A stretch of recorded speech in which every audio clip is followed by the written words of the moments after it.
Subroto cup ജേതാക്കളായ കേരള ടീമിന് നാടിന്റെ ഉജ്ജ്വല സ്വീകരണം കിരീടവുമായി ടീമിന്റെ നഗരപ്രദക്ഷിണം തുടങ്ങി. കോഴിക്കോട് ഫറൂഖ് ഹയർ സെക്കൻഡറി സ്കൂളിലെ ആൺകുട്ടികളാണ് കേരളത്തിന്റെ കന്നി കിരീടം ഉയർത്തിയത്. രാഹുൽ കെ വി വിവരങ്ങൾ വേണ്ടി. രാഹുൽ, ഈ സമീപകാലത്തെ കേരളത്തിന്റെ കായിക മേഖലയ്ക്ക് കിട്ടുന്ന ഏറ്റവും വലിയ ഒരു വിജയമാണ്. എങ്ങനെയാണ് ആഘോഷിക്കുന്ന കുട്ടികൾ, എങ്ങനെയാണ് നാട് അവരെ ആഘോഷിക്കുന്നത്?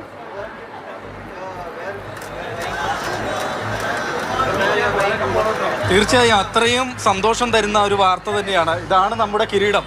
അതായത് ഈ സുബ്രതോ കപ്പിന്റെ ചരിത്രത്തിൽ ആദ്യമായാണ് കേരളം കിരീടം നേടുന്നത്. അതുതന്നെയും ടൂർണമെന്റിൽ ഒരു മത്സരത്തിൽ പോലും പിന്നോട്ട് പോകാതെ അത്രയും ആധികാരിക വിജയം നേടിയാണ് ടീം ഈ കിരീടം നമ്മുടെ നാട്ടിലേക്ക് കൊണ്ടുവന്നിട്ടുള്ളത്. ഫാറൂഖ് സ്കൂളിലെ ഹയർ സെക്കൻഡറി സ്കൂളിലെ വിദ്യാർത്ഥികളാണ്. അവരിപ്പോൾ ഈ നാടിൻ്റെ സ്വീകരണം ഏറ്റുവാങ്ങിക്കൊണ്ടിരിക്കുകയാണ്. ഇന്നലെ രാത്രിയാണ് ടീം നാട്ടിലേക്ക് തിരിച്ചെത്തിയത്. അതിനുശേഷം ഇപ്പോൾ കിരീടവുമായി നഗരപ്രദക്ഷിണമാണ്. ഒരു ബസ്സിൽ KSRTCയുടെ പ്രത്യേകമായ തയ്യാറാക്കിയ ബസ്സിലാണ്, ഇതൊരു ആവശ്യക്കുറവ് ബസ്സിലാണ് ടീം ഇങ്ങനെ ഏറ്റുവാങ്ങിക്കൊണ്ട് മുന്നേറിക്കൊണ്ടിരിക്കുന്നത്. ഇതാണ് നമ്മുടെ ക്യാപ്റ്റൻ ജാസിം അല്ലേ?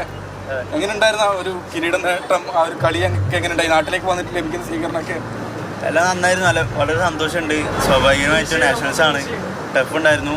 പക്ഷേ എല്ലാ ടീമും ടഫ് ഉണ്ടായിരുന്നു. പക്ഷേ കോച്ച് അതിനനുസരിച്ചുള്ള ടാക്ടിക്സും കാര്യങ്ങളും നമുക്ക് തയ്യാറാക്കി തന്നു.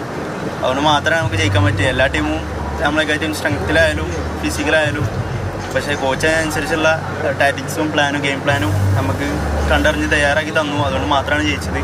പിന്നെ പ്ലേയേഴ്സ് ആയാലും എല്ലാവരും അതിനുള്ള എഫേർട്ട് ഗ്രൗണ്ടിലിട്ടു, 100 ഇട്ടു. അതുകൊണ്ട് നമുക്ക് എല്ലാ റിസൾട്ടും കിട്ടി. അതുകൊണ്ടാണ് ഇപ്പോൾ വന്ന് നിൽക്കുന്നത്. നമ്മൾ ഈ കപ്പ് എടുക്കുന്നുള്ള ഉറപ്പ് തന്നെയാണോ പോയിരുന്നത്? അതെ, ഉറപ്പായിരുന്നു. നമ്മൾ അത്രയും വാശിയിലായിരുന്നു ഇവിടുന്ന് പോയിരുന്നത്. 64 വർഷമായി നീണ്ട ഒരു ഗ്യാപ്പിലാണ് നമുക്ക് കപ്പ് ഇതുവരെ ഇല്ല. 64 വർഷം മുമ്പാണ്. 64 വർഷത്തിന് ശേഷം ഇതുവരെ ഒരു കപ്പില്ല നമുക്ക്. ആകെ ഒരു വട്ടമാണ് ഫൈനലിൽ കയറിയിട്ടുള്ളത്. അത് MSP ആണ്.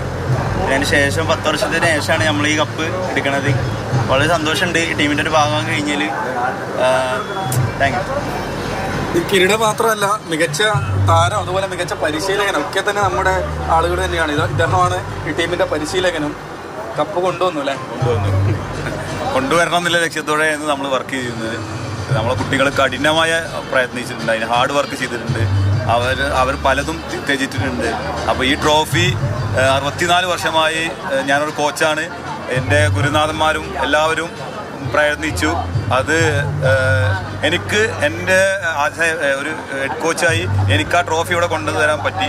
ഇതെൻ്റെ എല്ലാ കോച്ചസിനും എല്ലാ കേരള ഫുട്ബോളിനും വേണ്ടിയിട്ടാണ് ഈ ട്രോഫി നമ്മൾ ഡെഡിക്കേറ്റ് ചെയ്യുന്നത്.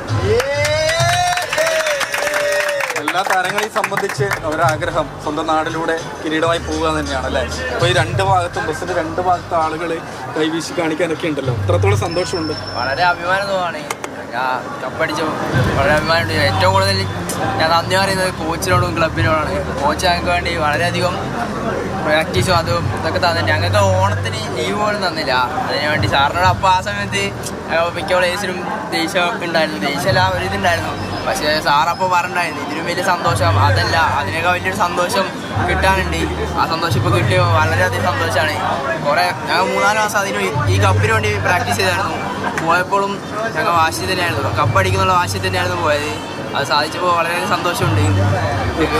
പക്ഷേ ഒറ്റ കാര്യം കൂടെ, നമ്മളിൽ എത്ര ആളുകൾ ഇനിയിപ്പോൾ അങ്ങോട്ടൊക്കെ ഇന്ത്യൻ ജേഴ്സിയൊക്കെ അണിയാൻ ഉള്ള പ്രാപ്തിയുള്ള ആളുകളുണ്ട്?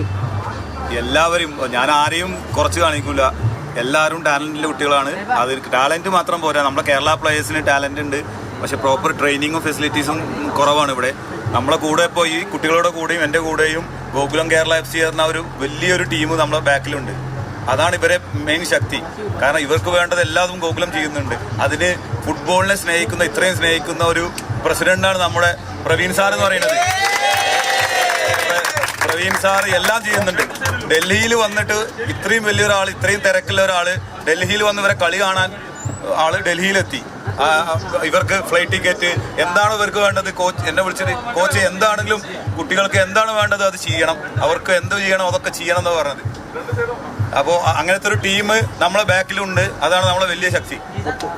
തീർച്ചയായും നമ്മുടെ അഭിമാനം തന്നെയാണ്. അങ്ങനെ ആ കിരീടം നാട്ടിലേക്ക് വന്നിരിക്കുകയാണ്. നഗരത്തിലൂടെ ഇങ്ങനെ സഞ്ചരിച്ച് നേരെ സ്കൂളിലേക്കാണ് പോവുക. അവിടെ മന്ത്രി മുഹമ്മദ് റിയാസ് കൂടി പങ്കെടുത്ത് ഇവർക്ക് കൂടുതൽ സ്വീകരണ പരിപാടികളാണ് ഒരുക്കിയിട്ടുള്ളത്. ശരി, എന്തായാലും ഒരു വളരെ ജെന്യുവനായിട്ട് തന്നെയാണ് സംസാരിച്ചത്. ഒരു മിടുക്കൻ പറഞ്ഞില്ലേ, ഞങ്ങൾക്ക് ഓണത്തിന് പോലും ലീവ് വന്നില്ല. അപ്പോൾ സാറിനോട് ചെറിയൊരു വിഷമമൊക്കെ തോന്നി. പക്ഷെ അതിലും വലിയ സന്തോഷമാണ് നിങ്ങളെ കാത്തിരിക്കുന്നത് എന്ന് കോച്ച് പറഞ്ഞപ്പോൾ ഞങ്ങൾ അങ്ങനെ പോയതാണ്. അതിലും വലിയ സന്തോഷമല്ലേ ഓണം കഴിഞ്ഞ വഴി ഇത്രയും വലിയൊരു നേട്ടം സ്വന്തമാക്കാൻ ഈ പ്രായത്തിൽ, അതും ഗോകുലം FC പോലൊരു ക്ലബ്ബ് അവർക്ക് എല്ലാവിധ പിന്തുണയുമായി ഒപ്പമുണ്ട് എന്നുകൂടി അവർ വളരെ അഭിമാനത്തോടു കൂടി പറയുന്നു. അങ്ങനെയാണ് അദ്ദേഹം പറഞ്ഞത്. നമ്മുടെ ടാലൻറ്റ് നമുക്കൊരു കുറവില്ല, നമുക്ക് എത്രയോ കുട്ടികൾ ഗംഭീരമായി കളിക്കുന്നവരുണ്ട്. പക്ഷേ അവർക്ക് വേണ്ട സംവിധാനങ്ങൾ പലപ്പോഴും ഒരുക്കി കൊടുക്കുന്നതിൽ വരുന്ന പാളിച്ചകളാണ് അവരെ കൂടുതൽ വളർച്ചയിലേക്ക് എത്താതെ പോകുന്നത്. പക്ഷെ അതിന് ഇവിടെ അത് ഇല്ല, അതിന് കൃത്യമായ പിന്തുണ ലഭിക്കുന്നുണ്ട്. അങ്ങനെ കൂടുതൽ പേർക്ക് അവസരങ്ങൾ കിട്ടട്ടെ എന്നാണ് നമ്മൾ ആഗ്രഹിക്കുന്നത്.